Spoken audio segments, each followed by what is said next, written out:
welcome back to another devlog of Spell Hunt. It's been a long while since I've made a development log for this game. I think about, 5 months? And it's not like I haven't been working on the game, or that I dropped it. But my only excuse is that school has been keeping me busy, and my schedule doesn't really give me time to make a video. But that does not mean I haven't been working on the game. In fact, I've added a lot of features to the game. So let's not waste any more time and let's get right to them. The first thing I've added ever since the last demo I released is the ability for you to save your game progress, as well as giving you 3 different save slots to choose from. I still need to add the functionality for being able to delete data from a save slot, but I'll get to that later down the line. It's not really important to have working right now. The next thing I added was a bit of detail when starting a level. When you select a level, a little cutscene will play in which the player hops on their knockoff warp star. The screen will go black, and then you'll see the player hop off of their knockoff star to then begin the level. This feature really wasn't needed, but I think it's nice to show the player how your character gets from point A to point B. In the community tab on my channel, I asked you guys if you preferred permanent stat increases that you can get from a skill tree, or something like badges that could give you different types of benefits instead of stat increases depending on which badge you equipped. And the majority of people chose badges. And so from this, another feature that I added that's pretty useless for right now was an inventory for the badges that you could equip down the line. Of course I haven't implemented any badges yet, but it shouldn't be too hard to add any. Also, just because I'm not going to do permanent stat increases, that doesn't mean I can't make things such as increasing your max health and magic amount, since those are 2 things I want to add regardless. The next big thing I worked on was the hub, or the town, that the player starts in. As of right now, this place is kind of empty, with the only thing around being the shop and the bounty board. We need to upgrade. So the first thing I did was make the town bigger. Easy.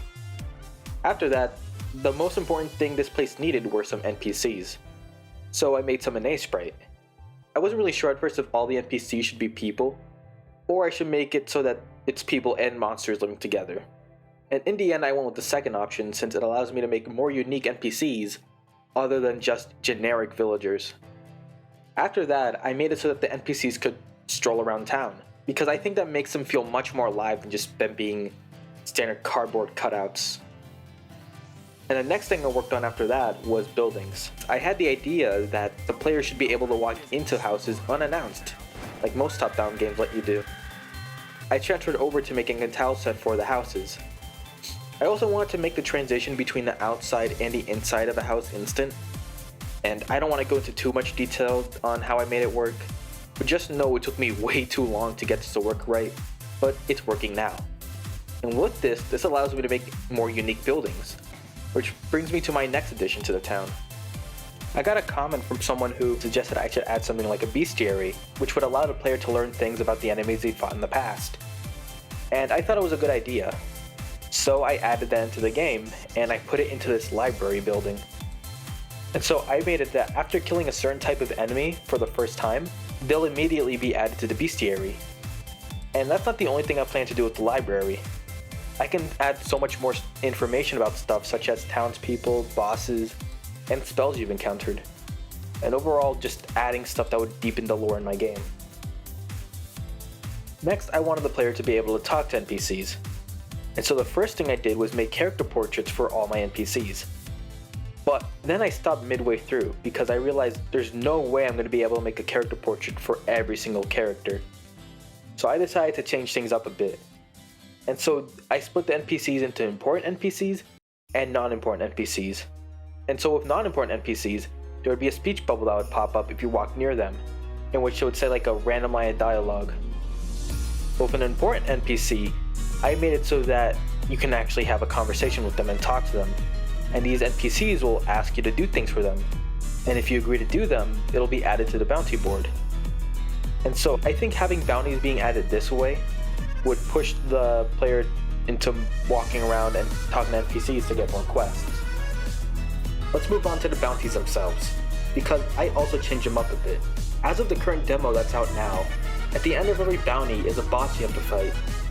And while I didn't see a problem with this structure before, I realized there's no way I could make a boss fight for every single bounty. It would just get too difficult for me to manage. And so I added regular quests that would require you to reach the end of a level just to collect something that's waiting there for you. And to balance things out, I made it so that certain bounties or quests will have different levels compared to others. And so you'd have to go through more levels on a quest than you would with a bounty. And now we're going to move on to the changes I've added to the levels themselves. As much as I like the floating islands from before, I felt like I had to change it. I'll probably make them appear in later worlds, but for this one, I wanted to make it actually look like grasslands instead of just floating islands. And so the first thing I did was change the background. I also moved some sections of the levels closer, added some trees to the scene, and with these few simple changes, the level looked a lot better in my opinion. But let me know what you think. Do you like the floating levels better? The very last thing I added as of right now was adding a small shop and inventory chest that would appear at the start of every level. Usually the player can't access their full inventory during a level, which means if you got a new weapon, you wouldn't be able to use it at all during a level. You'd have to wait until you're back in the hub to test them out. But with this new addition, you can access your full inventory as long as you're close to an inventory chest, giving the player the opportunity to test out their new stuff. Right next to that is the shop. I felt like it was too much to expect players to make it through the end of multiple levels with only 5 healing items max, so I added the store mid-stage to make things more fair. And that's everything I've added as of right now. There have been a lot of small changes in the game that I could talk about, but I'll leave that for another time. As of right now, here's what I want to get done before releasing another demo. 1. I want to add more differences to stages and make them more varied by making different obstacles appear in a certain stage. And after that, I want to add any suggestions that you guys may have. And lastly, to wrap it all up, I want to fix any minor bugs and add the last important features needed before I release a demo. Anyways, that's all for now. I'll talk to you later. Bye.